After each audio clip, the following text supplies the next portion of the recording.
welcome to A Women's Brew, where women talk about beer. In today's episode of our Brave Noise interview series, we're joined by Kate from Hand Brew Co and Pip from the Coven, who dare to be brave and make noise about their Brave Noise brew. I'm Joanne, and this is Tori. Hello, hello. And we're two beer-loving women on a mission to get more people drinking and talking about great beer and making a brave noise. Come join us.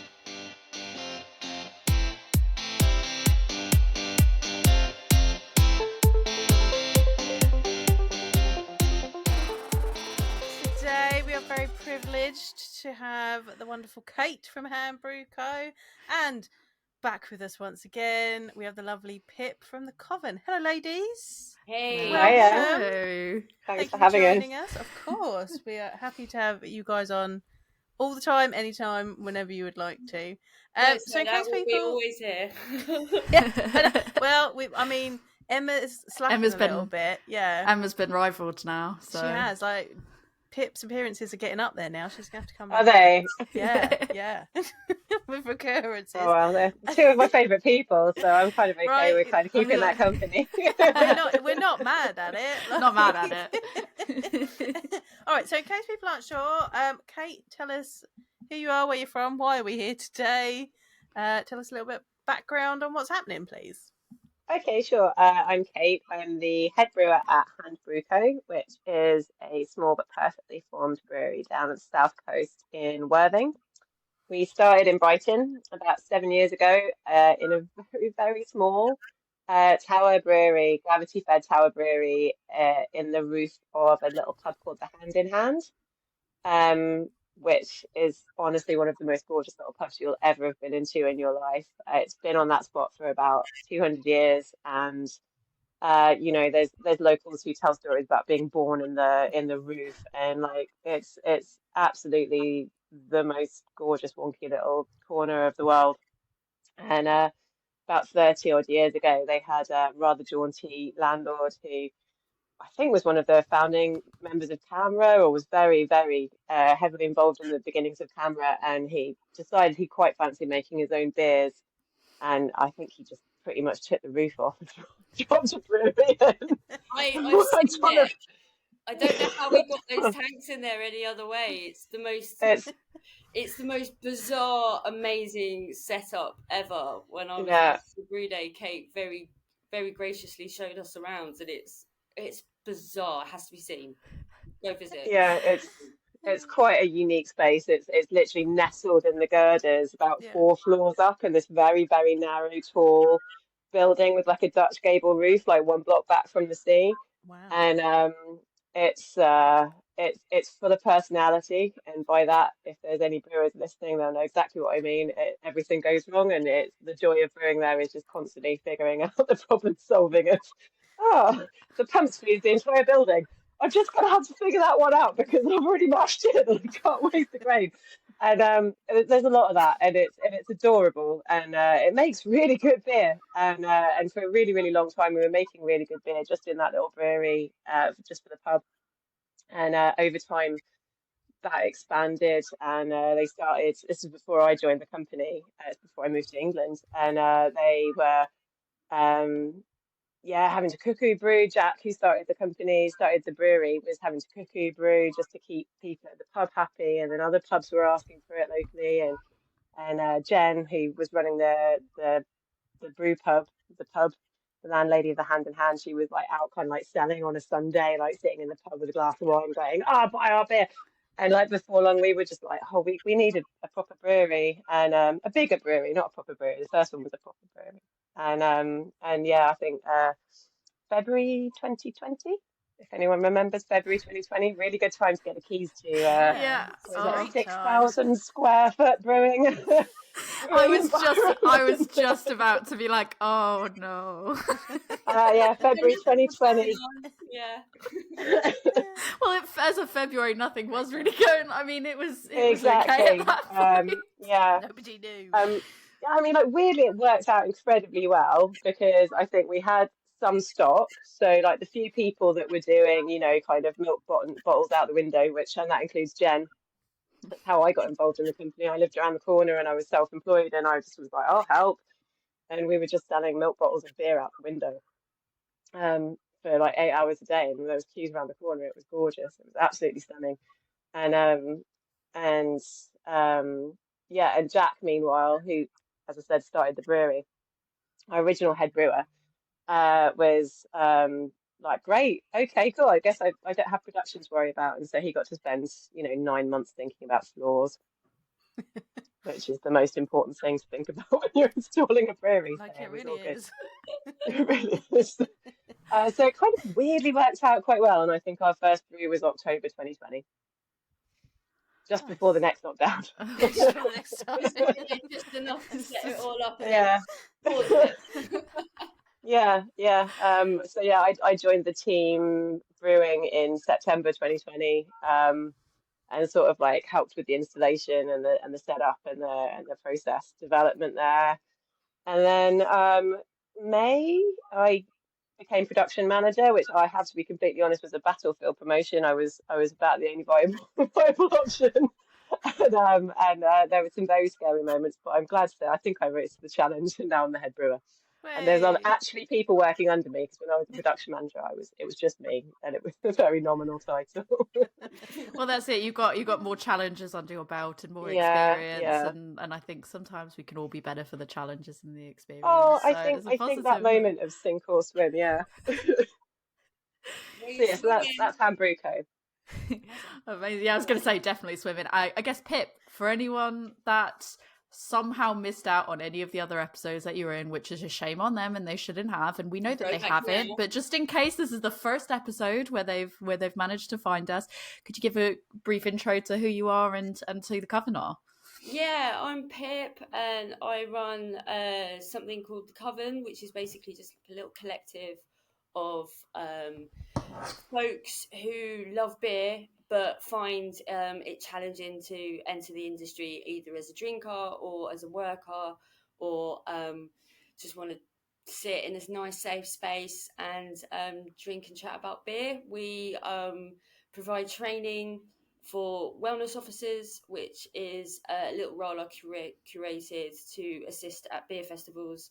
We do first aid and mental health first aid training, so we can be on hand if there's anything that goes awry, and we also help in before and afterwards as well. So if there is any aftercare or any learning that can be enacted, or if we want to do maybe some site visits beforehand and look at some areas of concern, or if we can just liaise with the staff on a sort of more of a consulting level, we do that as well. And then I just sort of insert myself into little projects, which is why I've managed to be on your podcast a couple of times, doing some collabs. That's generally how we do our fundraising to get our staff trained, and then also just so we can kind of keep our finger on the pulse really of what's going on in beer, and make friends and generally vibe. So yeah, lots of dancing and lots of beer drinking. So it's And good. you Good make to have, really. You make wicked merch as well. Like, I've got the amount of Yeah. compliments anytime I'm wearing like Coven t-shirt, Coven hoodie. Like, people love it. I have gone to other parts of the world and had compliments on my merch, and I'm like, she's showing off now. Have. Yes, we do. We do need to do some more merch. Yeah, we've been a bit slack on that recently. So yeah, I'll do something just for you, and I'll make it purple. Joe, as well. Ah, yes. she's in waiting for the I'm very happy with the pink, and she's the pink and the black, and she's waiting for the purple. I've got pink, green, and black merch from the Coven. My Coven wardrobe expands every time. So yeah, you definitely are the best ambassadors. So thank you very much for the support. Thank you. all in a good cause. We are here to talk about Brave Noise. Once again, just some people think we're done. We're not still done. making a noise, everybody. We're not done. And yeah. I hope this isn't the last either. I hope it keeps going. Oh yeah. Yep. So I think we've all opened ours. Pippa's just pouring hers as we speak. I was trying to find the right moment because I didn't want to make that noise. But That's good. No, I find it's great. ASMR. I like to think of it as brewery ASMR. Yeah. It's probably one of my favourite things. So have I at it. love that brewery, Especially the pouring noise. I've been trying to get people to get on brewery ASMR for quite a long time. Yeah. I've spoken to many people. No one will take me up on it, but maybe I someday. hate ASMR. I hate it. I'm neurodivergent, Tori loves so it. I'm just like, noises. It depends. It depends on the noises. Certain noises, I'm like, yes, like the pouring of the drink into it. I'm like, oh yes, I'll have that. Other noises, I'm like, no, that is just loud. That is loud. Some of them, it's the nice visual ASMR. That's what I like.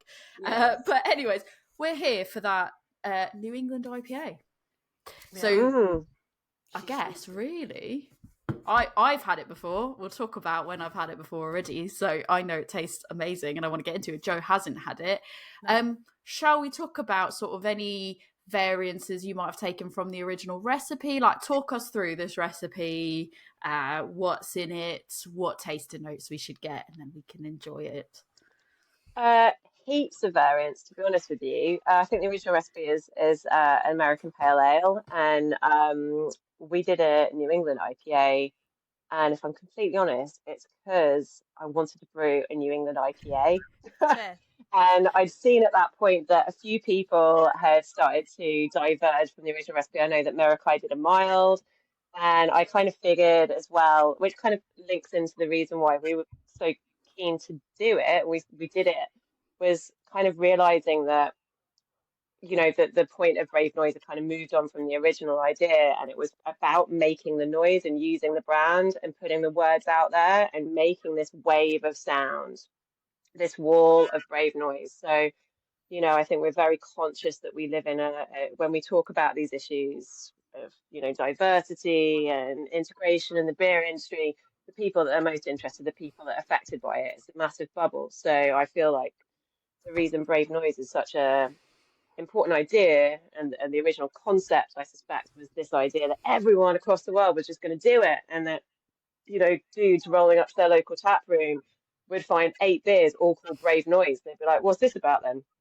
And they couldn't avoid it. They couldn't ignore it. And I don't think it happened that way in the end, and that's a shame. But I don't think that is a reason to not make Brave Noise beers. I think it's exactly the reason we should make Brave Noise beers. We shouldn't let the noise go. We shouldn't let the wave die. We should keep it going. And I think that's why it's an IPA, really. I wanted to make an IPA, and I wanted to make a Brave Noise, and I thought it's more important to make a Brave Noise than to conform to the rules, as it were. 100%. I mean, that is the rules. I Do was what you a bit want. sneaky as well on the brew day, and I let it slip that Sabro is not my favourite hop. It was never going to be Sabro, Pip. It was Talus. It was Talus I wanted to use.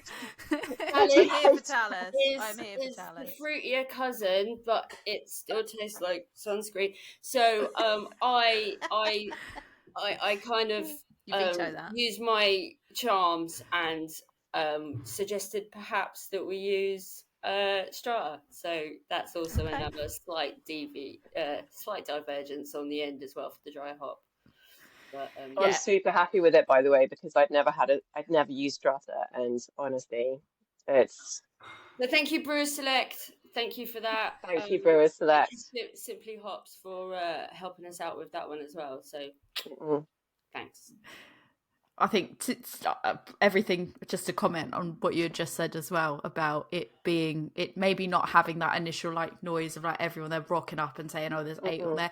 I actually would argue that even if that was kind of what the goal they were hoping for, this approach of having it and not giving up on it, we could talk about it in a minute as well. You've said, off before we started recording that, we very much have talked about this before as well, Joe, haven't we? How technically that window to apply online and do the process that it used to be is very much over.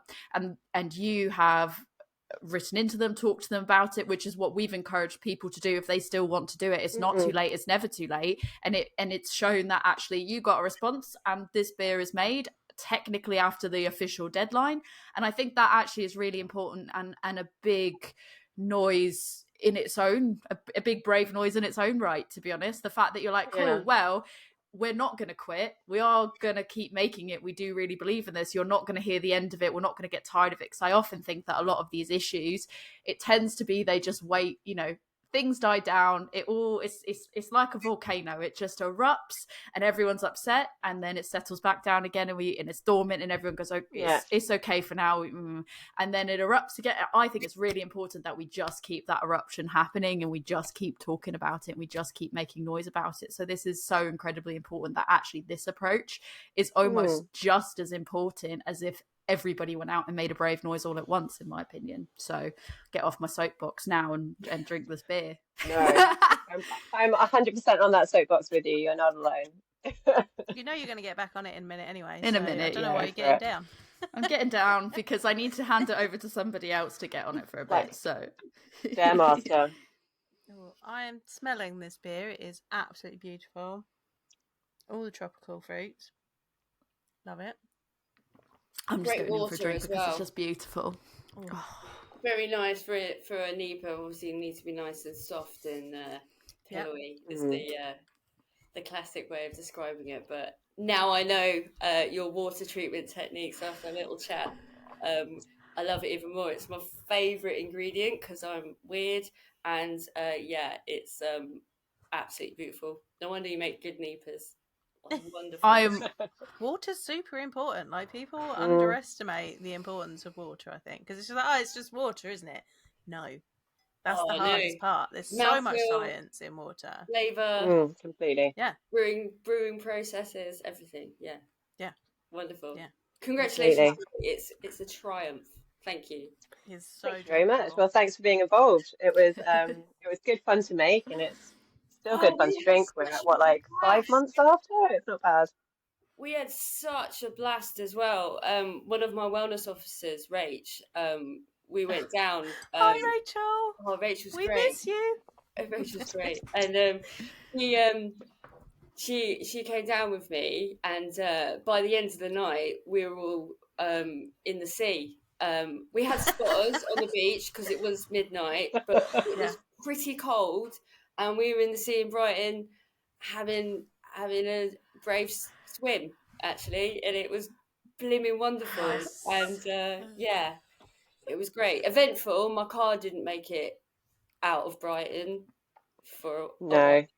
Oh no. And then I needed to buy a new engine, so it was so much fun. It was great hospitality. Got to see the Hand in Hand pub and the crazy wizard, I assume he was, who put that system up there, and the production site, and went to go see Mirakai because it's rude not to, down in Worthing. And it was brilliant, and it was such a great day, and it really speaks of what I think these brews and these beers are. So we've actually, the Coven has done 4 maybe, and it's the collaboration, and the industry is a bit of a jewel for that.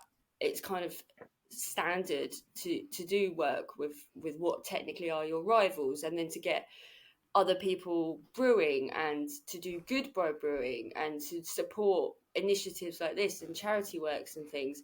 But the actual gathering is massively important for us at the Coven. It's about the doing of it. It's about the getting people in one space and sharing each other's experiences and knowledge and just general kind of being and learning, and just getting all that gorgeous oxytocin from being with each other. And I'm doing loads of work at the moment, loads of research about gathering and older women in particular. And it's actually now proven that the more women, especially, who gather in one place, it actually supports their health and can actually lead to a longer life. And it's the more women and more often, it's the more years you have in your life. And I absolutely love that. And the brewing industry is a little bit of a diamond for that, really. And I love it. And I couldn't be in this industry and not. Well, this is why I insert myself into so many projects to make it happen. Like, I just love it. And to get to do another Brave Noise beer and to sort of showcase it at different things it's a privilege. It really, really is, and it has meant that I've met all you guys. Like, it's because of beer, and we get to do this work together. And yeah, sorry to be a bit soppy, but I just No, I all day, and I think just love it. I think it's one of those things as well about, how we were saying earlier about things existing sort of like in a vacuum, and maybe the people that need to hear the message aren't always the ones that are going to be hearing that message. And I think it's really interesting because I've had conversation, especially within the last few weeks, about different sort of topics, and being surprised that people don't, that people are having certain experiences or having certain conversations or not having certain conversations. Because I think when you talk about existing in a vacuum, I know that, Joe and I have, even on the podcast or, individually and on the podcast, we've always kind of surrounded ourselves in this group of wonderful people that we've met. And it's not even only just female identifying people. It's across the board. We just have such really great people around us, and it really gives you joy. But then you also forget that there are other people out there that don't think in that same way. So it can just be even more shocking when you come into contact with somebody, because you're so used to having such amazing people around you sharing that same brainwave. But I absolutely love that about the fact that there's evidence to suggest that those type of meetings frequently can increase your life. I'm absolutely here for that. And then it also helps me justify all these different things that I go to. I can say to Rick, actually, these beer activities, they're increasing my life, they're not taking away from my life, so you're welcome. For my health. For my health. For my It health. really does. Yeah, like there's something about like women in particular, something to do with us and the way that we react to certain hormones, and it's the oxytocin, it's that bonding. And that's what I think Brave Noise is really about. Yes, it's obviously got that message, and it's about showcases the inadequacies within the industry and the dangers and the pitfalls, and it does such a good work.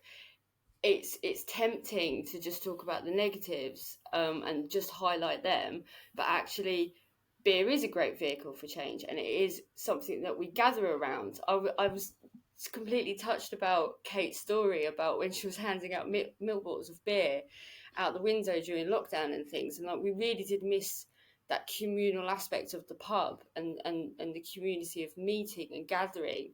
And yeah, like long live the pub, and long live collaborations and getting together and all these little events. And yeah, and it also boosts your health as well in your life expectancy. So yeah, I think, but equally that period of time, I personally, on a personal level, I do not regret it, because it meant that I got to meet you all, and I would have never met any single one of you, most likely, if that period hadn't happened. And I don't think I would trade that for the world. I mean, Kate, I met you at the Guild Beer Writers Awards when I had the Brave Noise on tap, because I think you were being showcased on a Brave Noise bar alongside, there was Mirakai, there was Attic Echo was on the bar with their lager. I got to see Helena and Emma and Pip and Kate. I met you for the first time in person, because obviously we'd connected on Instagram and stuff, but I'd never actually met you, and that was really brilliant. It was such a really fab night, and getting to have that beer, 6.3%. This is it. It is absolutely lethal, because I drank quite a few of them that night. No, I drank quite a few of them that night, because they go down so easily. Yeah. It was a rowdy table. We were. I think we were. We're I think Tori, we were on the train back. We were on the train back together, and it was a bit like, this doesn't feel like a couple of pints. Yeah, but it was a showcase from SEBA. I'll just give them a little mention. It was a showcase from SEBA, so they were one of the sponsors for the Guild Beer Writers Award ceremony that was held in November. It was. I can tell you, it was November 20. It was November 29th, because it was my birthday, and I literally almost melted into the floor, because then you guys were like, okay, we're gonna sing you happy birthday now, and there was the candle on the table that you made me blow out for my birthday, and I was like, oh my god, everyone's gonna shh, don't sing too loud. And then I was like, great, now the candle's out, and I just caused a problem. We need to relight the candle, guys. guys, we need to relight the candle. And Pip's like got a lighter out. Like, That's why it's always good to be friends with a smoker. Yeah, There you go. perks.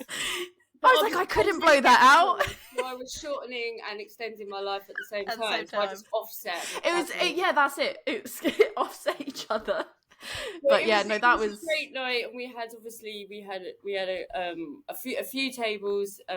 Obviously, Seba invited everybody, so shout out to those guys. Thank you very much. And we had the bar, and then there was the three, as you mentioned, there was the three Brave Noiser on the bar, which was a UK first, and it was almost a little bit of a reminiscence of what Kate mentioned about the initial kind of idea of going to a bar and it having Brave Noise, Brave Noise, Brave Noise. So it was pretty cute actually, and fun. And your birthday, so it was just great. and my birthday. Yeah, I was like, I can't think of a better way to spend my birthday or with better people. The only thing that would have made it better would be if Joe had come on. My night didn't start great either because on the way in, I dropped everything in my bag as I was running for the train. The train closed in my face, and I was like, this is how the night's going. This is great.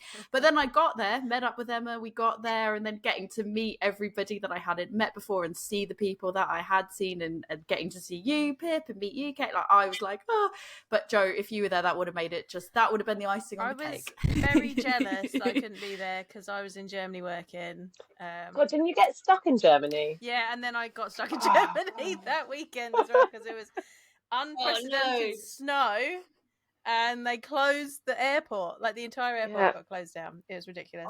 At one point at the event, madness. I was having a picnic on the floor. I was getting. It was when I walked in. Yeah, when I was getting like I was sat on blow by blow. Like I was trying to be elegant, so I had a pashmina, and then I ended up sitting on it with Jordan from Mash Gang because there wasn't anywhere to sit to eat our food, and there wasn't any forks. Oh my God. And we just sat there and sort of were kind of like the enfant terribles of the event, and just sort of then skulked away. I think it was. As Emma and I walked in, we're like, oh, there's a Pips over there, and you're like, sorry, I'm just having a picnic. I was like, this is great, I love it. You were picnicked by the photo booth, which I can't think of a better place to be picnicked by. I got lots of photos. Lots of photos. It was proper great. And then took the tube back with Kate. It was great. But yeah, this literally 6.3%. was the most lethal, because I think I probably had this was probably one of the ones that I had the most of, just because it was just so drinkable and just like so absolutely just tasty, flavorful and just beautiful. And I was like, all right, I'll go get another glass real quick. And then before you know it, by the end of the night, you're like, yeah, quite a few of those. Absolutely dangerous. I'm glad you liked it. No complaints. Glad you liked it. No apologies. Sorry. No. You know, we do a lot of session beers. We're a pub-based brewery. We do a lot of very, very approachable, pintable 4.2s. It's quite nice every so often to just chuck out a 6.5% and just watch the carnage. That's obviously not our approach. That's obviously not the chat that goes on. No. Very responsible. No. Yeah, no, absolutely. But you got to make a brave noise with a bold beer. So there you go. Yeah. You mentioned sort of, I think Pip, you had mentioned a bit ago as well about the first time you both connected. Like, when did you guys first connect? What was that like? Because obviously then you've now. The first time we connected was me harassing her on Instagram because she kept teasing these awesome t-shirts and not releasing them. And I was like, listen, the cask with the long fingernails and the ghetto jewellery. I was like, when's this coming? I want one. And I want one for Jen, the landlady of the Hand in Hand. And I want them now. So just tell me when they're coming. Take my money, lady. And she was like, I don't know who you are, but fine. And she took my money and I got my t-shirt. I've got that in hoodie format. I want a fucking pint on the back with that. Yeah. That's and I love it, and I love wearing it places, and people are like, yeah, where did you get that? Maybe I could make it says damn pint, but maybe I can do a rude. Well, that's what it needs to be. I need a rude one, yeah. But literally, I think you've just broken your own housekeeping rules. That was the fake housekeeping rules. All the time.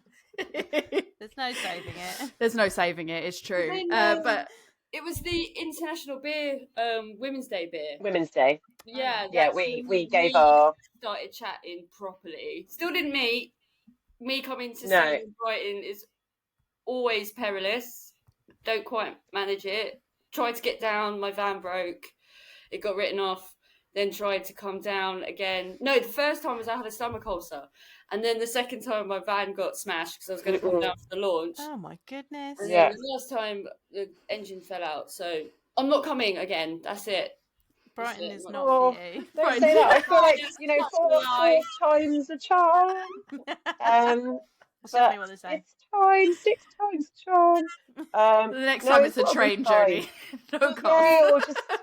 But we properly met when you came to Leeds because we, for the last couple of years, the Coven have had a teepee at Leeds International Beer Festival, and we kind of get people, the breweries and brands that we really, really admire to come and be in the tent with us. And then this year we had our own bar to pour off that as well. And you came up then, so we'd already become pals. Well, no, that was because we did our Women's Day brew. We gave you guys, and so you invited us as a result of that. So that's the first time we met face to face. Yeah, that's which was fun, memorable, but also the kind of memorable where you don't have clear memories.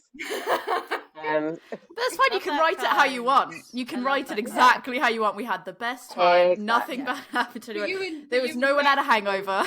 And you were a bit like the Guild Awards. Donated all your time to Sling Pints on our bar, and you were so fun. And that's when we now have our. And Jack came in. He was amazing. Jack was an absolute machine.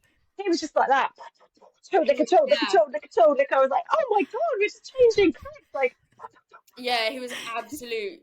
Well, you both were, but he was wild. House, and that's where our new ritual has been born from. That every time we see each other, and Jack's actually done it in your stead as well, is that we dance. That's whenever we first see each other in flesh, we have to dance as a greeting. It's not great dancing by any stretch of this amount.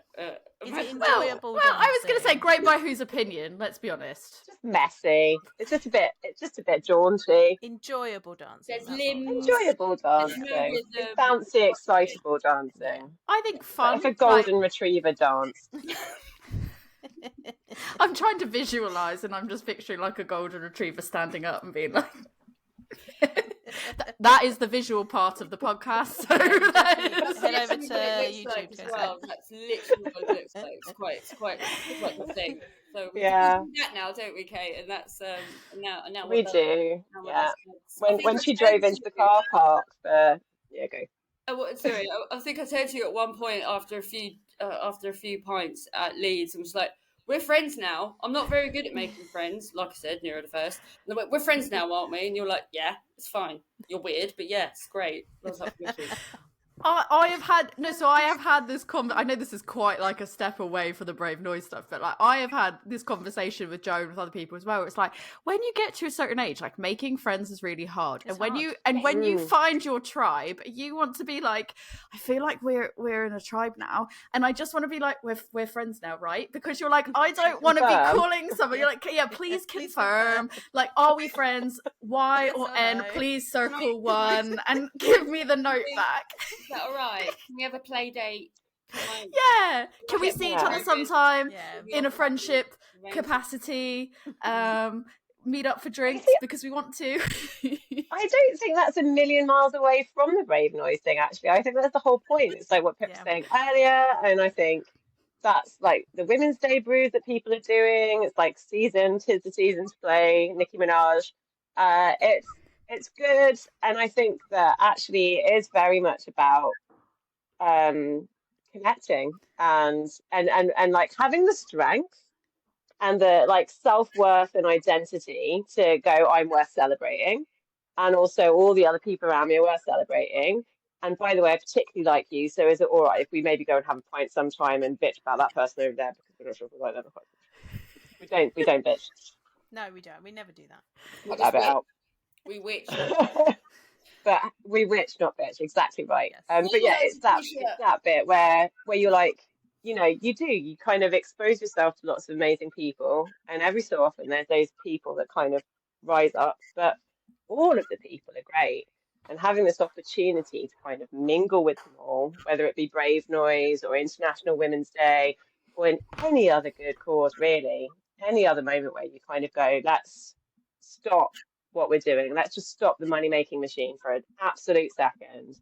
Talk about something that feels emotional and powerful and personal, and see who comes to do that with us. Yep. And that's our people. Yeah. Without And it's that, really nice. 100%. It's really nice. and that's what you do. You I put mean, you at Hand. One thing I did notice before you started harassing me about t-shirts. I think you said that I wouldn't know who you were, but you were on my radar because you put on a party for International Women's Day, and it's not just about, oh, we're making a beer and then we get a really nice marketing tagline. It's not cynical in any way, because the gathering, which again I said it before, matters so much to us at the Coven, that's what you do. You get the one that you did, and you produced Jay, that we were beneficiaries, very grateful, beneficiaries of last year. You had people singing at the Yeast. You had readings from books. You had like twerking exercise class. Zumba, I think it was Zumba. Was it Yeah, Zumba? might It have been was, but it was definitely twerking, mate. I've watched that video. Yeah, it was full twerk. Yeah. That's just like I heard like you twerking like exercise, and then you're like, I think it was Zumba, and that is not. I was just picturing somebody be like, okay, and now we just get some of this. Either way, I'm here for both of those things. The profile of the lady. Well, I've been to enough collab brews to know that there's a lot of standing around. Yeah. And I also know that it takes, especially we've got a really nice kit. We're very, very lucky. We've now moved away from the Tower Brewery, and we have a beautiful 25 hectolitre steam powered, RO fed, gorgeous Gravity custom built brewery that makes beer without us really having to do an awful lot of effort. You see some more ingredients, you twist some knobs, and it kind of does amazing things for us, like a lot of really lucky brewers out there. And so a collab brew day, particularly if you've got more than 2 people there, is incredibly dull. And so it was just about, look, listen, if I want people to take a day off work, because I want this to be a professional meeting. I want it to be people going, this is an important thing for my professional development. It's not Cicero, sure, but it's something that is like, my professional life, my professional network will be improved by going to this day. And so will the company I work for, potentially. So it benefits them to maybe give me the day off to go to it. And I was like, right, I need to find a way to break up cliques, because people are going to come from bars and they're going to come from breweries, and there'll be 2 or 3 people. They're going to come together and be like, we're friends and we're going to stay together all day. But then also, how do I keep them entertained when there's 20 of them? I was thinking twerking. Yeah, exactly. Well, twerking, book clubs. We've done soap making. Like we're coming up for our 3rd Women's Day now, and over the years we've done. The 2 years that we've had it, we've had soap making workshops, we've had talks, we had a couple of ladies from the Isle of Wight that had an amazing craft beer shop in Sandown, who came to talk about like using beer and community to regenerate a dying town and art. We had Yakima Chief come. We've got Alex from Lallemond coming to give us a chat about recipe development and do a bit of an AMA with home brewers and pro brewers that might have questions. But also it's not just about beer. It's like this idea that just because we're into beer doesn't mean that that's all we're into. Do you know what I mean? Yeah. Like, Jo, I know you're into tarot and reading. Like, there's other things. We've got more strings to our bow. We're not single lane people. And also I think people bond better when they do something that makes them takes them out of their kind of professional headspace. So we've got like book clubs. So we've got Jane Payton, who I absolutely adore and is one of my favorite humans on the planet. She's leading our book club this year, and she's chosen Darling by Indian Night, which is a rewriting of The Pursuit of Love by Nancy Mitford. And I read it recently, and I finished it this week, and I was devastated and amazed, and it was incredible. And Have you got a book hangover? I've got massive book hangover. I'm trying to read a new book, and I can't do it. You are massively hanging over from I've that got book. massively hungover, and it's awful. And also, she lent me her book to read it, and when I finished it, I was so devastated, I threw it across the room and had to buy her a new book. Oh no! Love of a bit of Duchess de Bourgogne. So we met at the Guild event again. It's obviously where you meet everybody, and we spent a huge amount of time talking about that beer. Probably. Yeah, far too much. Oh it's a stunning beer. Can it be too much? No, never. Ask Alex when you see her about her Dutch's birthday party that she wants to do. We were on board. We were on board. We were like, absolutely, yes. Absolutely on board for this.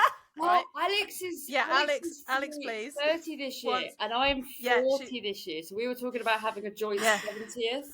Right. So she really wants. I love that more than anything. And everyone has to dress up as the Duchess. Yes, amazing. Yes, right. Yes. We gotta make this happen. I'm into it. I don't even remember. I can't even remember when we spoke to her about that. But we were in Bristol. Yeah, there we go. Yeah, that was.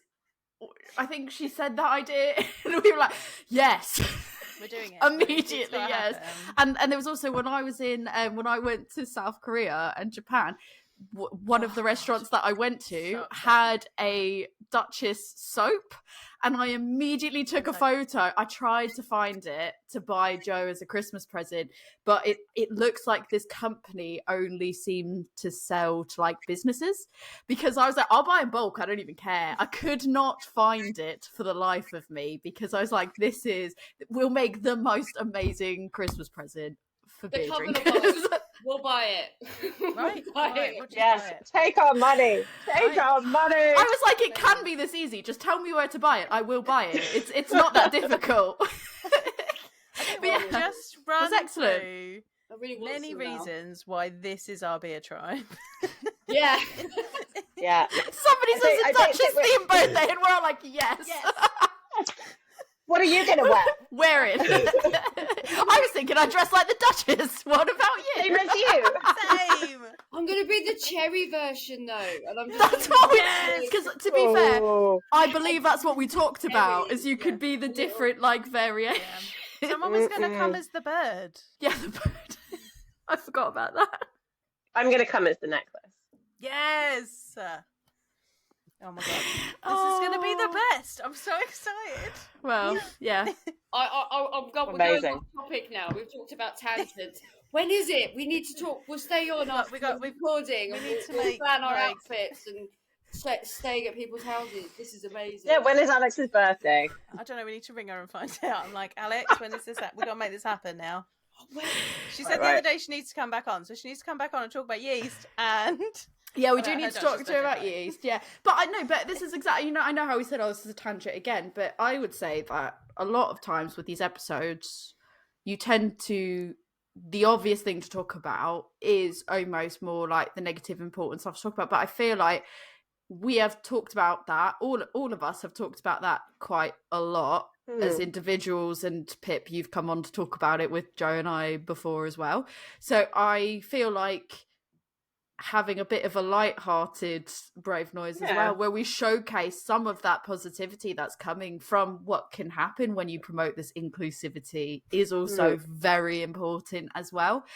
Because I think that, this is what happens when you promote an inclusive and safe space. You can find your tribe. You can be whoever you want to be, and you can find your tribe, and there is a tribe of people for you out there, no matter what you like, and no matter how you are. And it's what Kate does so well with International Women's Day. It's what Brave Noise does well, which it brings people together to actually brew a beer and then help other organisations continue their work. And it's what the Coven does, which is like get people together so they can enter the beer spaces, because it is difficult for quite a large selection of our population. You know, beer is very male, is a little bit older, is quite white.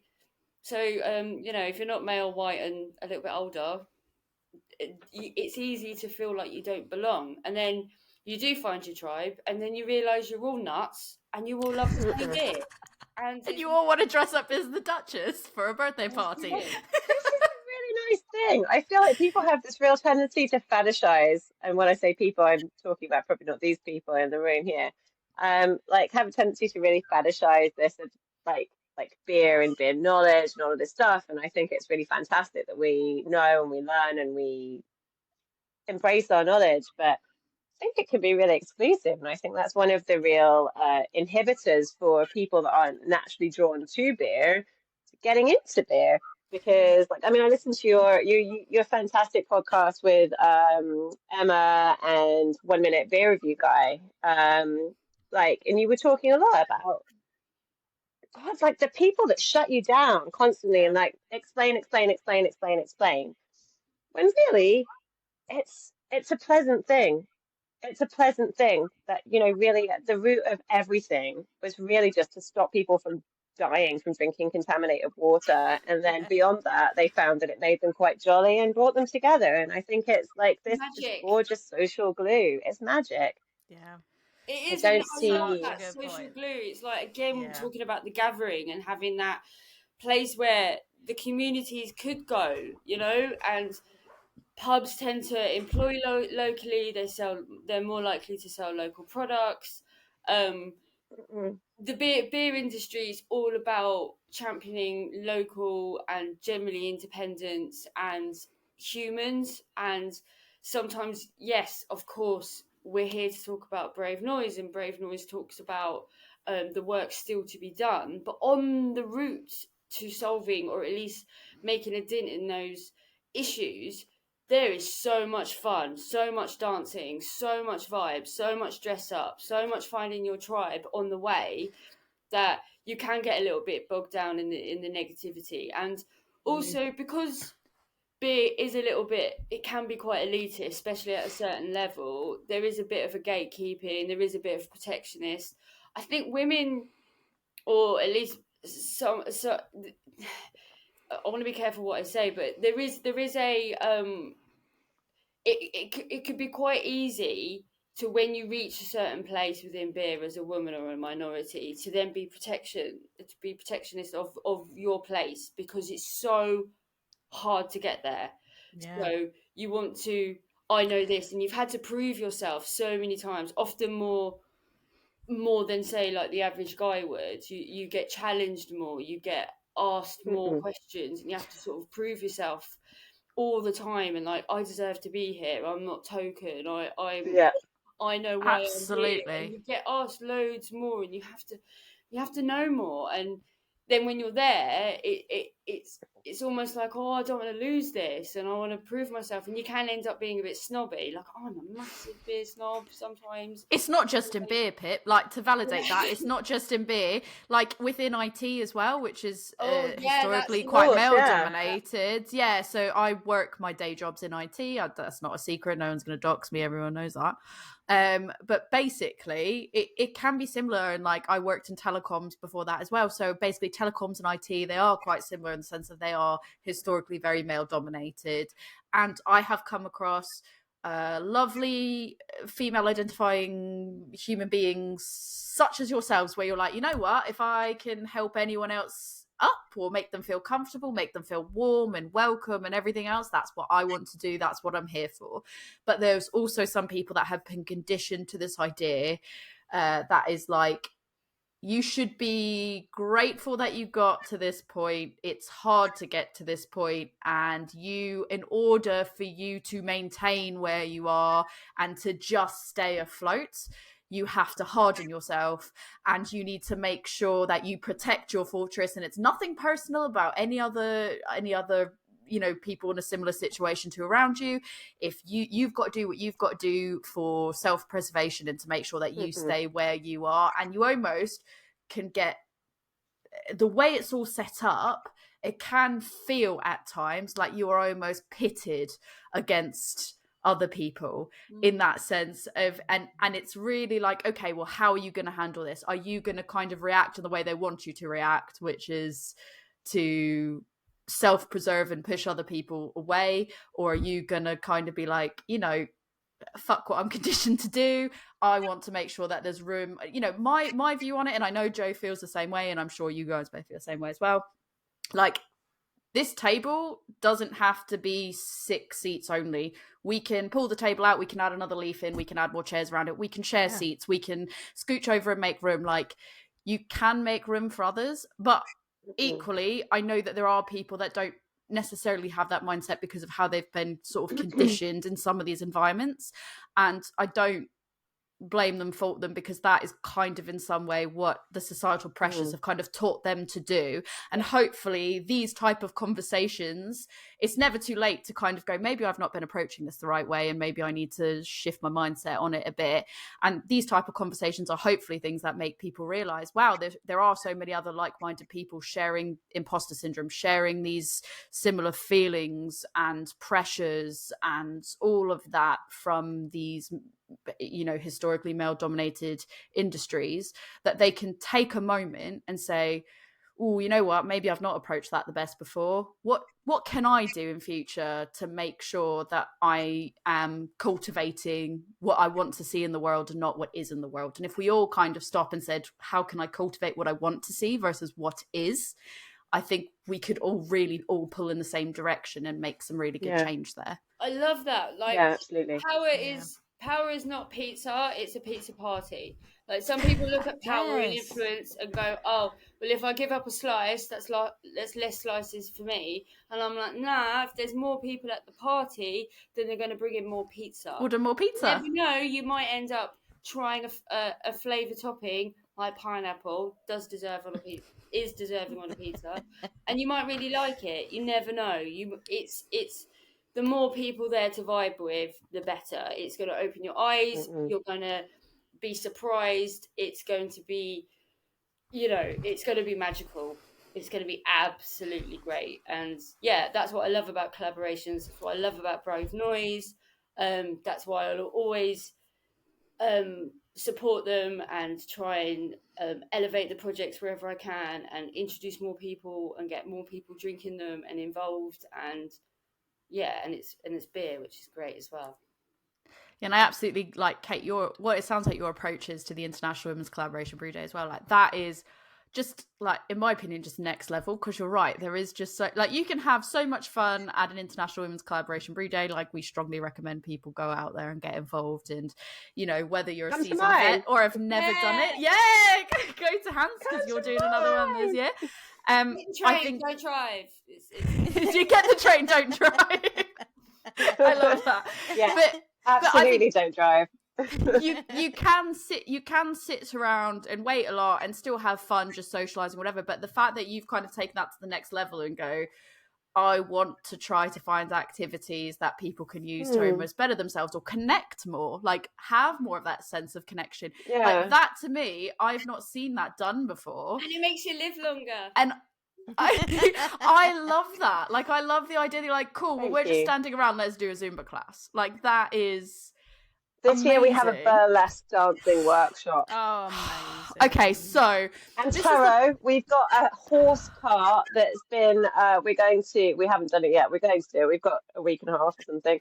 We're going to decorate it, and we're going to have Taro Reader in an old horse box outside with a heater, because it'll probably be cold. And a bunch of other stuff. Yes, exactly that.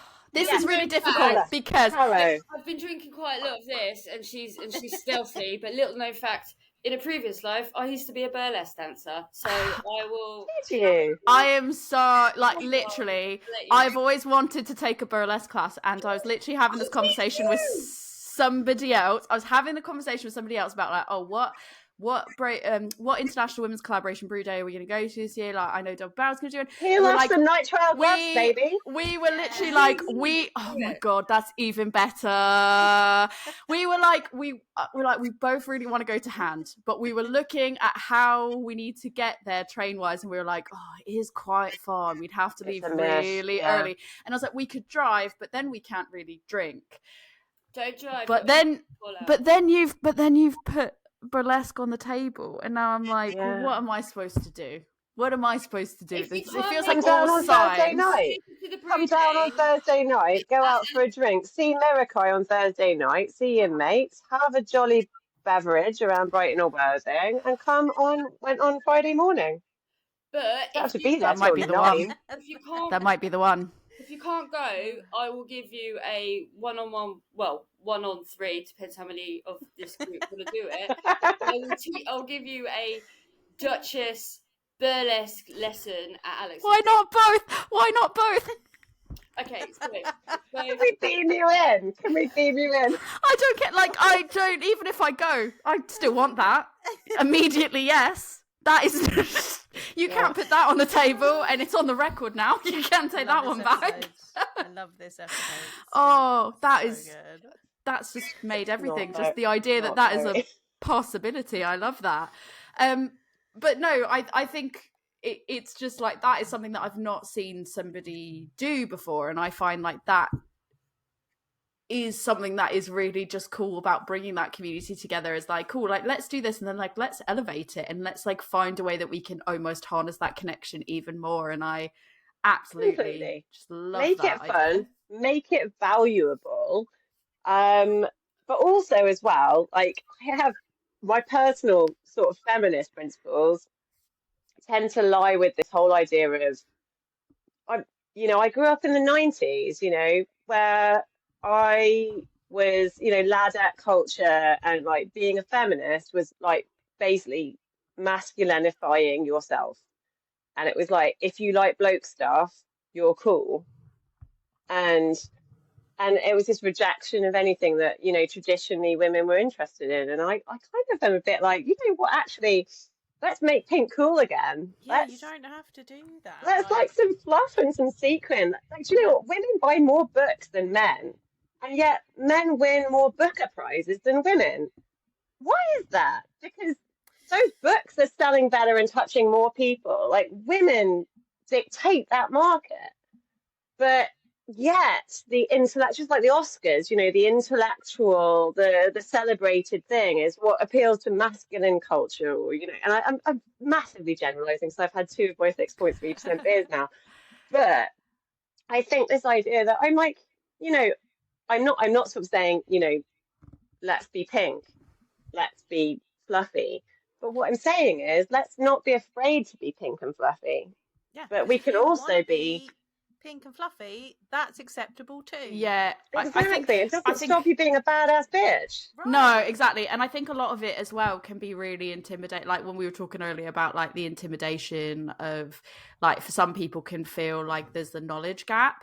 And I think sometimes that can be, if I don't know how to order a drink, or I don't know what I like, or I actually don't really like the taste, but like you might like the people associated, you might not get as involved. But like what's really interesting is sometimes with beer, it's that you have to have the patience to try until you find what appeals to you. But it can be really intimidating to play that guessing game, to get yourself to the point that you find something, and you might just go, I've tried 3 or 4 different things now and I am just done, there's nothing for me. But that, 4th or 5th one might have been the one that you were like, oh, that's the one that unlocks the door for me. But if you've not had a good experience, if you go up to the bar and the first thing that you're met with is somebody that is a bit condescending or gives you a less than good experience or comfortable experience, you might be like, oh, absolutely not. And hopefully when we have these conversations around Brave Noise and these beers are launched and we're creating these spaces for these launches, or the International Women's Collaboration Brew Day, you can go and meet other like-minded individuals. You can go into these spaces and feel like you're in a space that is a safe space, not being almost shoehorned into a box. And if you want to be pink and fluffy, you can be pink and fluffy and still be a badass bitch. If that is not your style, that's equally okay. And I think sometimes we're almost kind of made to feel like we can't be pink and fluffy and we can't know things It about has beer. no value. Yeah. Yeah. We can't know like things the about value beer. of our interests in the common sphere. It's like you can only be pink and fluffy if you don't know things about beer, and in Yeah. which case you should either be too intimidated to go and find out, and you should let somebody that's more knowledgeable lead you, or it's like, oh, you shouldn't be interested in that at all. Like, it's really hard to strike that balance to be like, I'm pink and I'm fluffy and I also know how to order a beer, and I'm also into science and maths and gaming, and you don't like, people aren't one note. We're not one-dimensional. People aren't one note. Like, and I also, when I like use that term, pink and fluffy, I'm not reducing people to being pink and fluffy. Like, I goddamn love Jilly Cooper, one of the greatest writers of our time, the only Tory I would ever consider having a conversation with on purpose. But I also, paint my fingernails black and like horror films. Like, you know what I mean? I'm not one note. Yes. I don't do that anymore because of salsa, obviously. Well, but you can't put us in boxes. Like, all these little boxes society wants to put us in. No. I like this bit and that bit and this bit and that bit and that one over there, and that, you put those together and that's me. I'm not going to fit in your little box. I've never fit in anybody's little box my entire life. I'm in my own little box, and if you've got a problem with that, I don't care. And I want everyone else to have their own little boxes. Absolutely. And this is why Brave Noise is so important, and Women's Day is so important, and all of the other kind of the collaborations are important. I think they don't necessarily have to be for social cause, and I'm very conscious that as a straight white woman, I literally fit into like one of the minorities, and there are many minorities in our industry that I'm not addressing, and it's not my place to address them, but I also respect them and recognize them. And I think it's really important to remember that the beautiful thing about being a minority is it automatically designates you a tribe. Like, I before I moved to the UK, I was in France for 7 or 8 years, and when you're an expat and you meet another expat, it's funny how we're expats and not immigrants. But I have that conversation. I have that conversation all the time. I go, I have the luxury of being an expat and not an immigrant, but I have to remind people, no, I am also I'm an immigrant. I'm not an expat. Let's say Anglophone. Let's say if I met another Anglophone, regardless of if we had nothing in common, politically speaking, sexually speaking, like interests, wearing completely different clothes, reading different books, whatever, we'd strike up a conversation. It'd be like, where did you come from? How did you end up here? What are you doing here? How long are you here for? How long have you been here? Straight away, there's this like network forming. There's this us together. We're in a club together.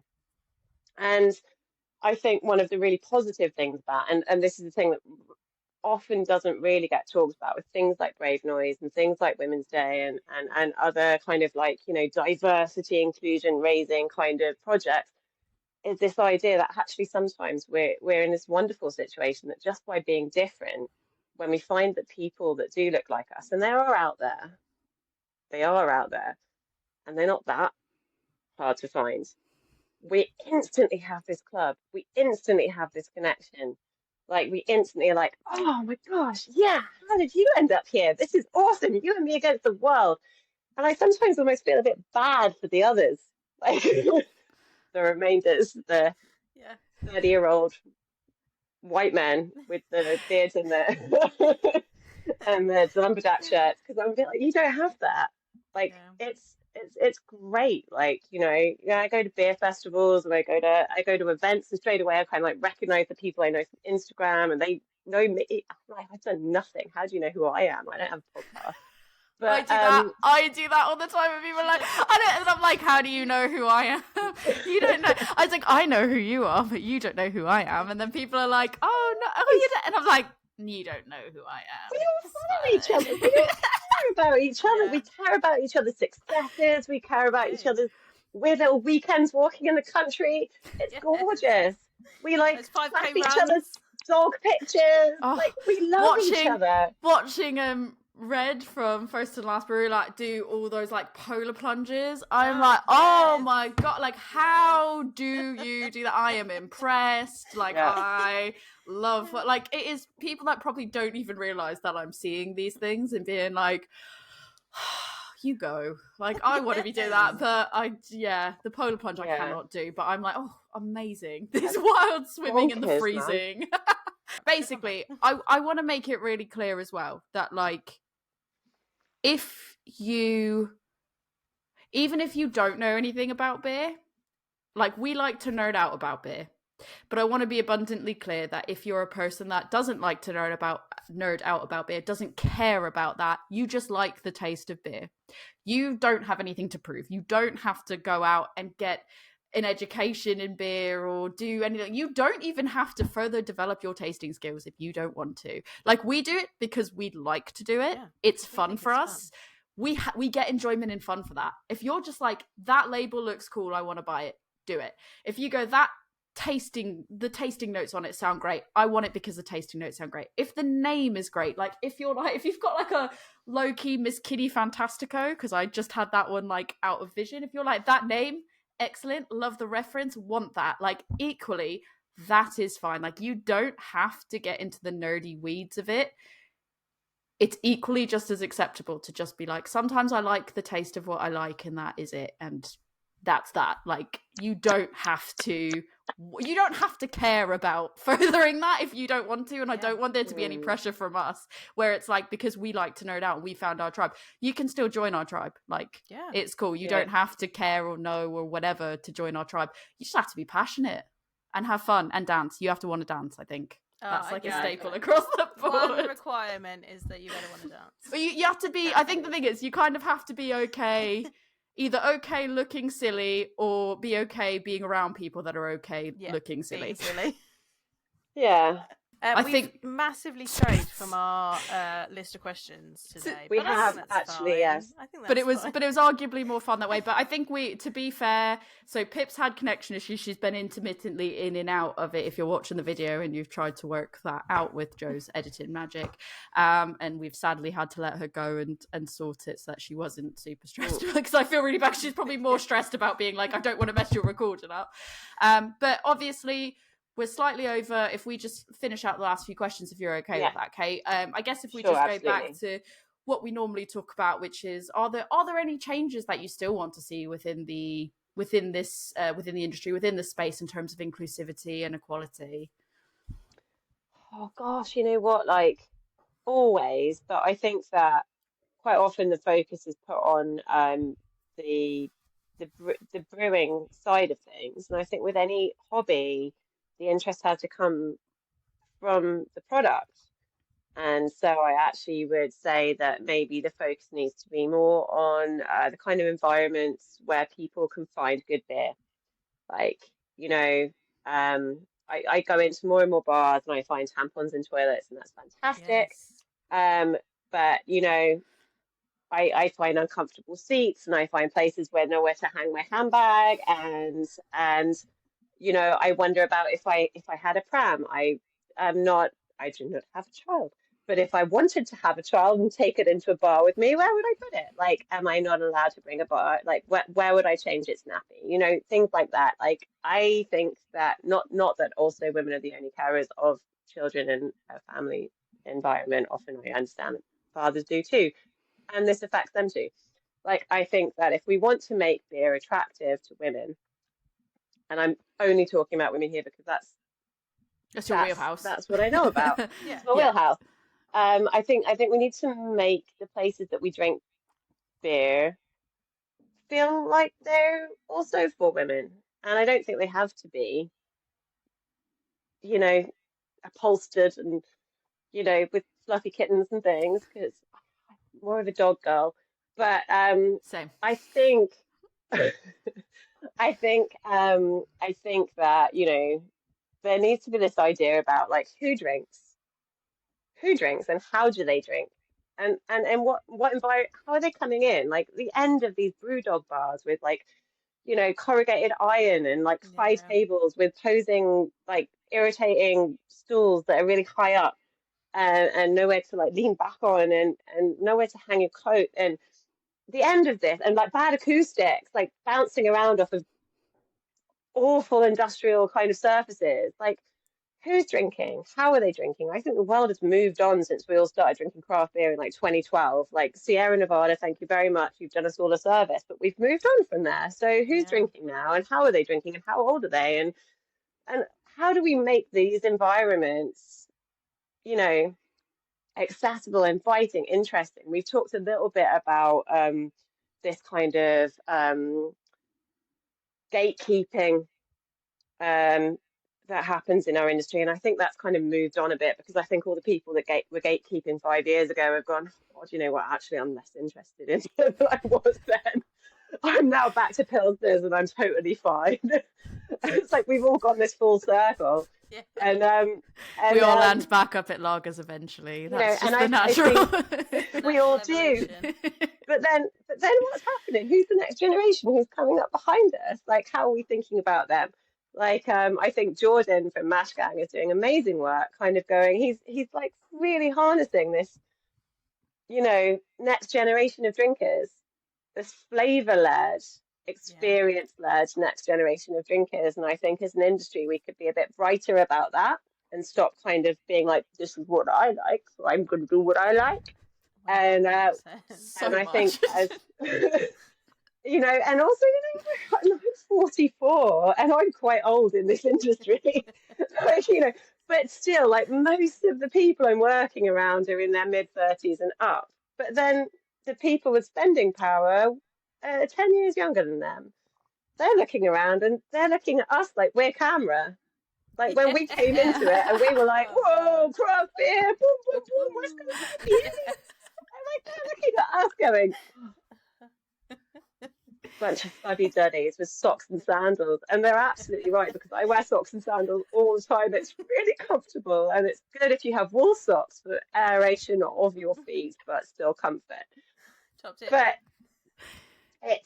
it's this real idea that I think, like, our generation of craft beer lovers is maybe coming to an end. And I think if we want to preserve the product, and I think that's what we all want to do because we love it, you know, we love the community that comes around it. Of course we do.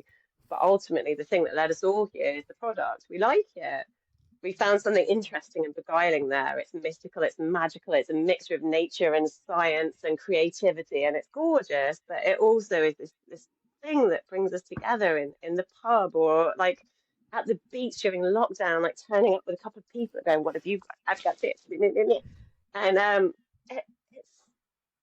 it's so important to preserve it. And I think the way to do that is to be less attuned to what we were and think more about what we might be. And that isn't just what we think we like, but it's who might be drinking this, who might want to come here, who might want to put this in their mouth and have a good time and talk about it. And I think as an industry, we need to be more forward thinking. But also, I think a lot of the weight needs to lie with the kind of entry point, which is pubs and bars. Yeah, I've definitely had that. Like, I completely hear what you said. Like, what I hear from that as well is like people maybe sometimes need to be a bit more open-minded and a bit less set in that this is what my understanding of it is, because you do see that a lot, especially like on online forums of like, this is what it is, and why would you try making it? Or like breweries, I find that from a consumer perspective, as a consumer, like, I don't work in the industry. Like, all I can say is I do a podcast and that's it. Other than that, I'm a straight up consumer. Like, for me, I see other consumers that are very much, they look at certain breweries that are taking risks and they're like, why would you do that? Just stick to your wheelhouse. Mm-hmm. And it's like, yeah, but that is like, you're totally disregarding some of the people that want to try these new and interesting things. Mm-hmm. That, like, we should be harnessing that creativity. And I think that if everyone took that approach of like, you know, oh, I don't want to try that because that to me feels a step too far, you might be isolating a whole new group of people that are actually like really excited to try this other thing and shut them down completely from it. Yeah. So I completely get what you're saying with that. I think in regards to the second part of that question, that follows on from that typically, which is, you know, what do you think Hand are doing in the way, you know, Hand doing anything in the way of trying to take steps to help drive any of that? I feel like I can answer that for you, but I'll let you kind of talk on your own merits. But I feel like everything we just talked about earlier about the International Women's Collaboration Brew Day, for example, that alone is something that you guys are doing. You're building that sense of community, you're making it fun, you're making it interesting, you're making it engaging, and you're making it welcoming for people that are maybe not just the standard like norm of who's going to a brew day. You're taking into consideration that. Yeah, definitely. But I mean, also as well, like I think, like as a brewery whose roots are in a community hub, and like I very much hope at some point you guys come to Brighton and I can take you to the Hand. It's teeny tiny. I think there is capacity.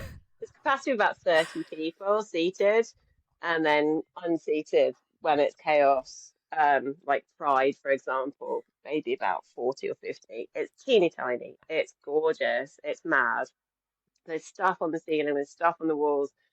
But this is a community pub. You know, like we had this fantastic local Rod who unfortunately passed away last year, and he has been coming to that pub through 3 different landlords. He's been coming for decades.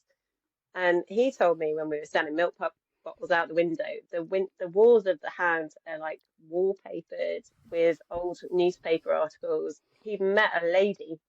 Used to be a bit of a meat market. He met a lady in the pub on a Saturday night in the old days when they didn't have phones, and she was a nurse at the local hospital, and they made a date, and he turned up and she didn't turn up, and he was very sad. And a few weeks later we bumped into her in the pub, and he was like, "What happened?" She's like, "You're bloody married, ain't you?" And there was a picture on the wall of him at a wedding, and she assumes he was married because he'd just been in the local paper in the photo at someone's wedding. And I was like, that's the kind of pub it is. Like this gorgeous man got turned up on a date, never got the opportunity. But it's you know, I've digressed again because 6.3%. And I'm shooketh. That is like, I'm like, oh, the drama. Drama. But it's that kind of pub. So I feel like as oh bloody hell, I've got all digressed. I was talking about community, and I just used that to illustrate community.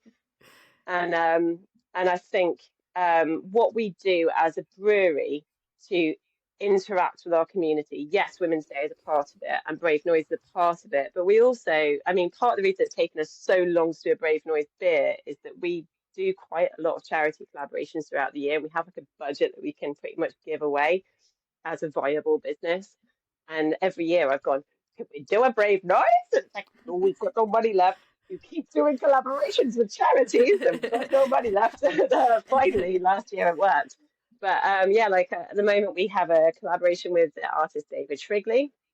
It's in our core range, and a percentage of all of those profits goes to the Fitzherbert Community Hub, which is a local community charity that works to abolish food poverty and social isolation. And we worked with a local chef, Ben Lippett, who's a mob chef, but also has his own brilliant website, which is Dinner by Ben and How I Cook. And all of the profits from that go to the Trussell Trust. So 2 of our core products already donate to local charities. Last year we did a charity beer with a local project called Same Sky. They put on a secular what's it called, in the middle of the winter, not Christmas, solstice. That's the one. Solstice. They do a solstice. I second guessed myself on that because I was waiting for Joe to say. So I was like, I might have that wrong, and then I was like, I got it. They do an amazing solstice event in Brighton called Burning the Clocks on the 21st of December, and so we did a fundraiser with them to help them put it on because it's entirely done by donation.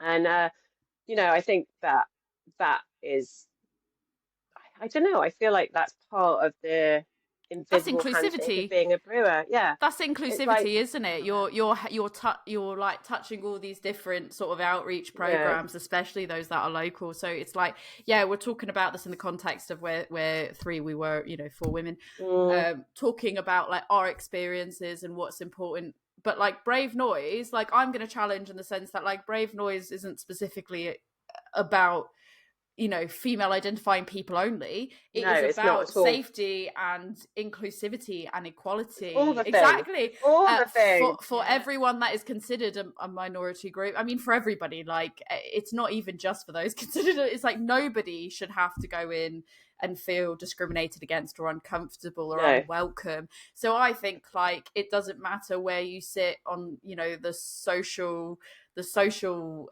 spectrum, in the sense of, when it comes to like the class, like, I know that there's lots of like class disparity, and it doesn't have to be that you have to be in a certain like economic class to enjoy craft beer or anything like that. Like, it should be welcoming to everybody, and I think like that outreach is just showing your inclusivity. 100%. So 100%. I think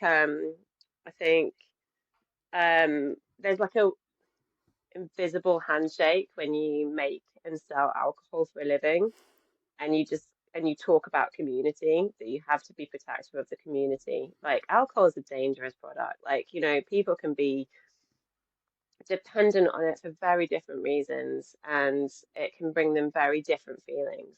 And I think that for us to be responsible when we talk about community, we also have to give back to that community and be aware of the potential repercussions of what we're putting out there.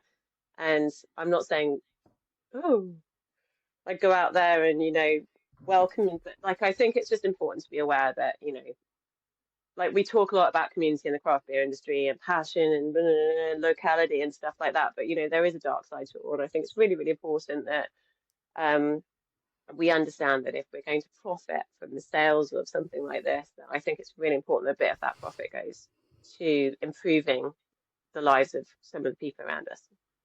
Yeah, absolutely. I feel like that is an amazing way to sort of end things. I guess the only last thing to ask you is there any message that you want to send to any breweries that are still, or any breweries or any businesses really, because we've proven that there's no bounds. You don't just have to be a brewery, but anybody that's considering like asking to be allowed to brew a Brave Noise, anyone that maybe is on the fence, maybe doesn't know, maybe has thought about it but hasn't found the right time for it, any messages you want to send out there to anyone even remotely considering it?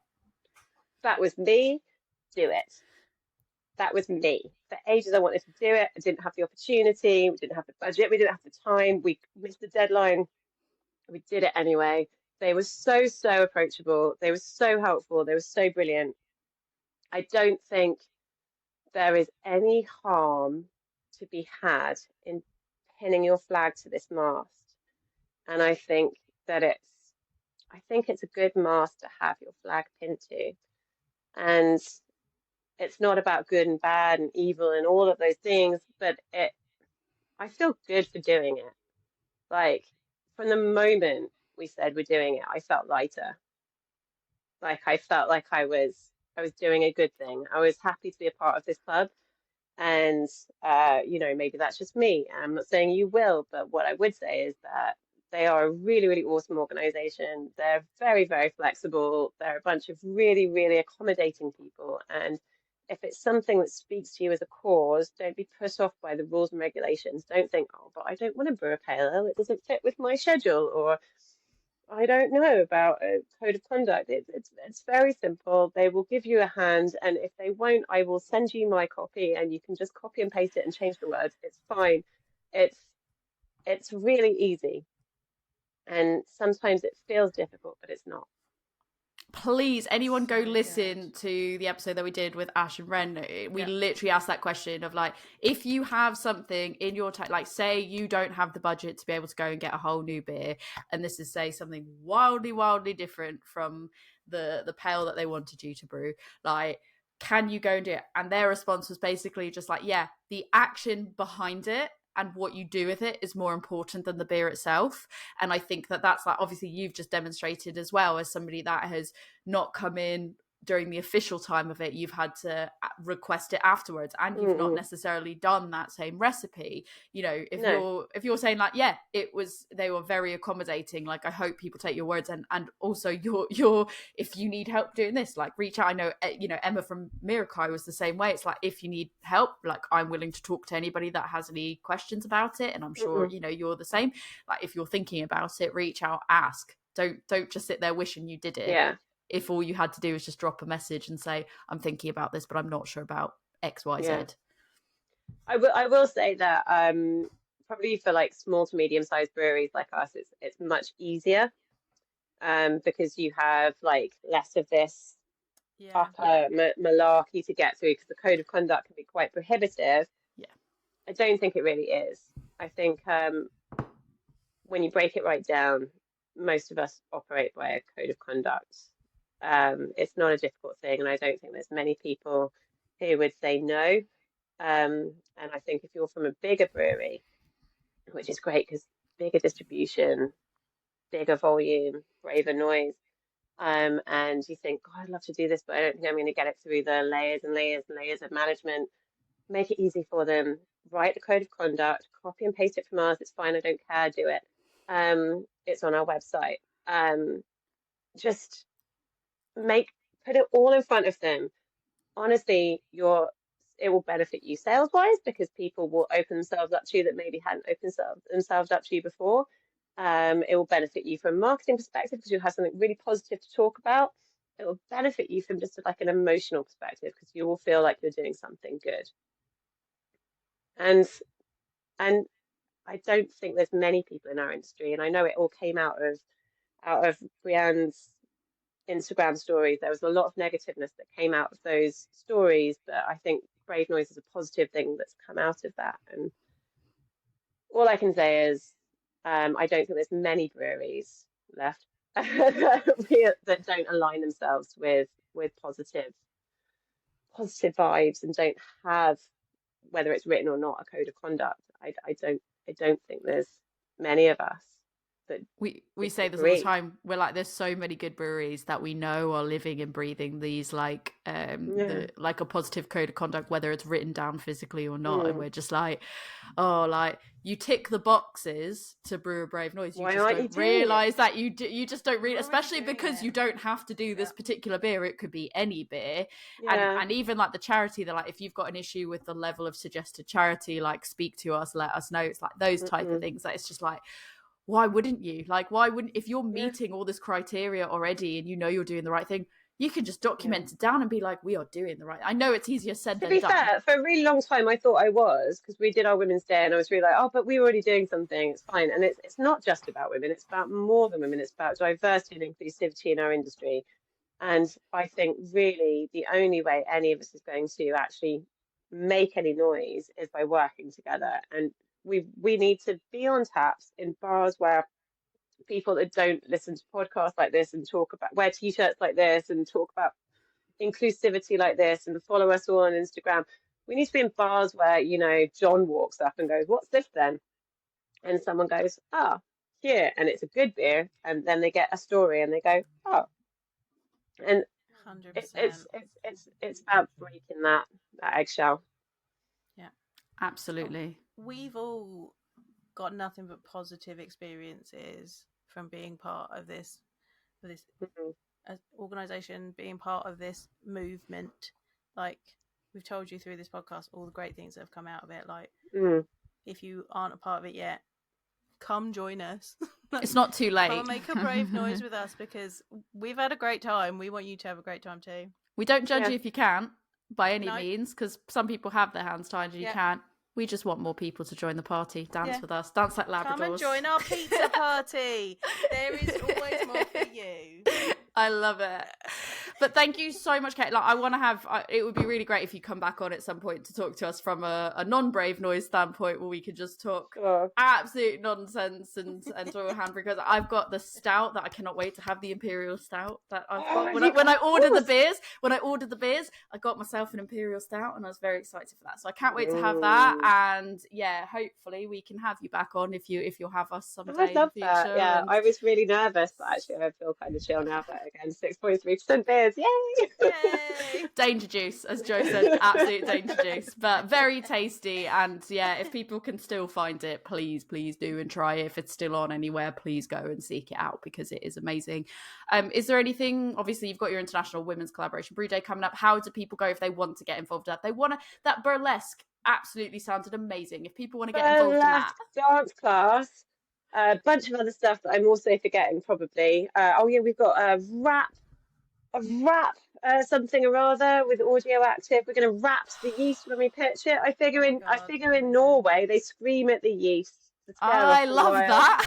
Last year we wassailed the yeast. We had like a shanty workshop and we shantied the yeast. That's and this year amazing. we're going to wrap the yeast, which feels like I feel like I'm my like 1992 drama school teacher going, let's do the Tempest in my back to front baseball caps. And I'm really embarrassed. I really feel like an old lady, but that's what we're doing. It's going to be great. I love it. And because it's probably come around by now. And yeah, so it's gonna be great. You can probably go to our Instagram, and if you go to the link in the bio, there's a link for registration there. It's completely free all day. You don't have to come for the whole day. You can come for a bit. You can, come for the morning and leave, come for the evening and leave. It's all day from 9 o'clock. The brew will probably be from about 10 till 4 or 4:30, and then after that we're going to maybe get a 10, hope and stay open late, but if not, it'll be open till 8 at the very latest, 8 at the earliest. So there'll be a bit of disco. My friend Jess is DJing, she's amazing. And just like a moment for people to kind of bring bottles, talk about what they're brewing, talk about what they're drinking, have a share. We're not really fully a tap room anymore. There'll be beer to buy, of course, but it's not going to be like, don't bring your stuff and sell it and you share it on the premises. Bring your bottles, share your bottles, talk about your breweries, talk about your projects, talk about your passions. That's what the whole objective is. It's free. Come along. We just need to know how many are coming so we can make enough pizza for everyone because lunch is free. That's all. There's always more pizza. There's always more pizza. There's always more pizza. How many people are coming? As long as we know how many people are coming, and then there's only one slice each, and then that's your fault for not registering. So yeah, please register. If the registrations get full, I'll probably just pay some money to the company that sells the tickets. It's fine. We come for as long as you can, as little as you can, and in the evening we're really happy for people to bring down their partners and their friends or their family, whatever. I want the day to be very much a women's networking day. Not saying people aren't invited, but just sort of saying, let's give ourselves some space. Think about whether you should come. Yeah. And that's all women and people that identify as women. It's all women. And so yeah, it's going to be a great day. Go to our Instagram, go to the link in bio. There's a registration there, more detail than even I, with my hour and a half of talking, have given you. And you can find out everything there. And also, once you're registered, if there's any updates, I can send you another lengthy email about that too. So that'll be nice. You'll enjoy it. Amazing. We'll link it all anyways. We'll link to the Instagram and all that anyway. So that'll be really good. But no, thank you so much, because obviously we've gone over what we normally do, but this has been like so much positivity and but this is more like we normally keep it down because we don't want to keep you. But I feel like there's been so much positivity and light from the conversation with you and Pip, and obviously we missed the fact that Pip's dropped off, but cannot be helped.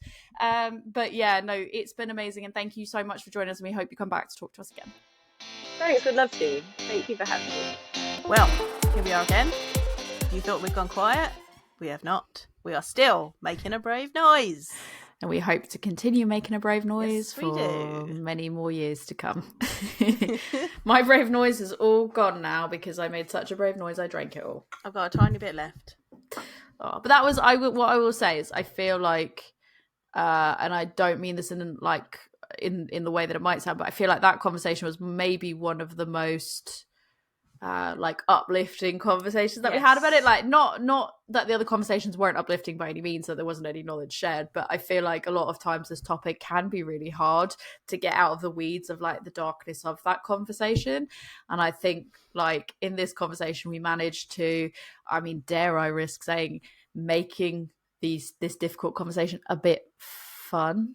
Like, am I wrong to say that? I don't mean to say it in a way that is like taking away from any of the other conversations or even taking away from the importance of this one, but it was certainly probably one of the most fun times I've had talking about something serious. But I think it also shows about how this cause and how this movement has moved along since when we first started. Like, we are at a point where we can talk about all the positivity that has come from these beers and from people taking part in this, we've all got positive experiences, and we have 100% found we have 100% found our tribe because of Brave Noise. Like, we've made so many connections and friends, and we've been able to, you know, get our voices heard, get other people's voices heard because of this beer. Like, and we're still able to do that. And yeah, I think we're at a point where this is still hard hitting. There are still things to be done. There's still things we need to talk about, but we are at a point where we can celebrate the win, celebrate the little wins. I absolutely agree. I think you phrased it a lot better and more eloquently than I did, which is basically like, yeah, we're not to say we're so far removed, but we've hit a point in time where we can have a slightly less emotionally charged conversation about it. I mean, I can say that now as of the time that we're recording, because nothing, you know, as I said in the episode, you know, these type of situations almost happened in like a volcanic type of way, and like we haven't had an eruption, we've had no activity in a while, so we can kind of we've become a bit, I don't want to say complacent because we've not been complacent by any means, absolutely not, but in a way of like we've settled in a way that we've kind of been like, okay, we can have these conversations in a less emotionally charged way in some elements, because there hasn't been any outside factors at the moment within the last however long that's been in our faces to have kind of brought the sort of situation up again in a way that emotionally charges it. So I think we can still talk about it passionately and with the same drive to want to make those, you know, the changes that we want to see. But yeah, it is about celebrating the little wins, and I think that we can talk about the community that has brought us and, you know, others in a way that can be a little bit more fun now at this moment in time. That's not to say it won't change again. But I think it was nice and refreshing to be able to have one of these conversations that were slightly less emotionally charged, but still had that same importance and covered all the same really important ground as those other conversations. Equally, I don't know if you'd agree or disagree, I kind of feel like because we've talked so much about some of this topic as well, you know, it was nice to have a change to how we approach this topic. So it didn't feel like we were we all know what these problems are. We all know, you know, we don't have a right answer, but we all have various ways in which we feel like we could contribute and make these changes and everything. Like, it was nice to have a different, refreshing point of view that maybe it didn't feel like we were covering old ground again, which I was worried about, because obviously we haven't had one of these conversations for quite a while. So it's like we could fall into the territory of having someone on and covering that ground again, where people are like, great, but what do you like? You've already said all this. So I'm sure we've said it, but we've said it in a slightly different way, and potentially, hopefully, a way that makes you smile a little bit more. And sometimes you win more flies with honey, and maybe some of the people that need to hear about it, maybe this is a more inviting way to talk about that conversation. And I was really pleased to hear about all like the community things that Hand do. And like I can say I've seen the community that they've built in action. Like, I went to Worthing for Pastry Palooza that was organised by Mirakai, and the Hand pub in Worthing, the Toad in the Hole, was part of Pastry Palooza. And we went in to get a beer, and there's like they had an imperial stout and a brownie that was made with the imperial stout that you could pair together. Me and my friend popped in there, getting our beers and our brownie, and a lady came up to the bar and she was like, "Oh, I don't think I've seen you in here before. Have you come for the event?" We were like, "Oh yeah, you know, we're gonna get." She's like, "Oh, you're gonna get some of the brownie, because the brownie's really good. Like, the beers are always really good. Like, you know, make sure you get some of the beer, and make sure you get some of the brownie." And it's so lovely to see everybody in here. And just like, that's obviously someone that frequents that pub quite often, and like the fact that, you know, she was happy to promote the pub and the beers to other people, and like happy to be friendly to someone who'd come in who hadn't been there before. Like, that's it's just a testament. It's a testament to exactly the kind of conversation that, you know, Kate was talking about, where it's like, you know, appealing to that sense of community, not just in the sense of like gender identity or even like necessarily even beer specific stuff, but just cultivating a place that is approachable and isn't intimidating and serves the community and makes you, feels inviting, because you can have that sense of community in a community pub where if you're not from that community and you go in, people just are like mouth agape, just like it goes silent. I picture like one of those Wild West, like where the saloon doors open and you hear like that like flute going off and just silence. I don't know what instrument is it that goes like do do do do do. You know that sound, that like Wild West song. Would you not call that a flute? What would you call that? I don't know what that comes from, but I don't think it's a flute. I'm gonna go with flute. I'm doubling down on some type of flute, whether it be pan flute. I don't know, some type of flute. Some sort of whistle. Whistle, flute, same is fine. But okay. I'm not talking about like there's different types of flutes, but it doesn't matter. But I think it's like you know that's kind of what you think of is somebody kind of walk in and everyone like heads turn and it's just like this silence, and that obviously is a testament to the fact that that is not the type of community that they built, that they've built a welcoming community. And I think it all starts at the foundation of your community, like having a welcoming local community. That can only help businesses, can't it? Because that's going to make you, if you're not from around that area like natively, that will make you want to keep coming back and wanting to keep visiting and telling people, oh, you know where you should go visit? You should go visit that sort of like area. It's really great. Everyone's really friendly. So it's great that you got to experience it in action. And the brownie was super yum, so win-win. Love a good stout brownie. Joe, if people want to talk to you about your stout brownie recommendations or about A Brave Noise, like what your experience going to this place, like where where can people speak to you? I have Brave Noise experiences I can share with you. I have a beer brownie recipe on the blog as well. So if you want to talk to me, you can come to my beer school, which is Love Beer Learning, and we are on Facebook, Instagram, X, TikTok, and Pinterest. But I'm pretty much almost exclusively on Instagram nowadays, so just come find me there. You can come to my website and come to my blog, which has got a beer brownie recipe on it, which I highly recommend, and that is lovebeerlearning.co.uk, or email me lovebeerlearning@gmail.com. You can also get hold of both of us over on Instagram at A Woman's Brew. We're on Facebook and X as well. Like I'll respond to you. We're on Instagram. On Facebook. I'll probably respond. We'll respond to you on Instagram, but we won't. We're not going to respond to you on Twitter. I'll probably respond to you on Instagram. Joe will probably get back to you on Facebook. It's a lucky dice on the email at a woman's brew podcast at gmail.com, but you will get a response on that, to be fair. So who you get it from. Get a response to that. Let us know. Probably in a very timely manner, actually, comparatively. Yeah, let us know who you want to see do A Brave Noise still. Let us know what else you want to hear about. Tag them in our reel. Tag them in the reel. Make this let this. Hold on, make this be. Okay. Even though this is our plugs, this should be the video of like we should have this as a separate little bonus reel, because I don't want to take away from Pip and Kate, but we should have a separate little thing that's like, tag who you want to see make A Brave Noise. We'll make a stupid TikTok video or something if we have to about it, but tag who you want to see in A Brave Noise. Do it. Tag it. Who needs to make it? Who hasn't yet? Let us know. I mean, I guess to plug me, I'm less important than all of this conversation. No, but I feel like all this conversation is really, really important. That my plugs are like, whatever, I'm the least likely to do anything. Follow my stories, adventures_in_optimism on Instagram, adventuresinoptimism@gmail.com. That's where you find me. Do what you like with that, but credit where credit's due, go to the people making Brave Noise and vote for the people that you want to see making A Brave Noise, and everything I've got to say is far less important than that. So on that note, Joe, cheers. Cheers.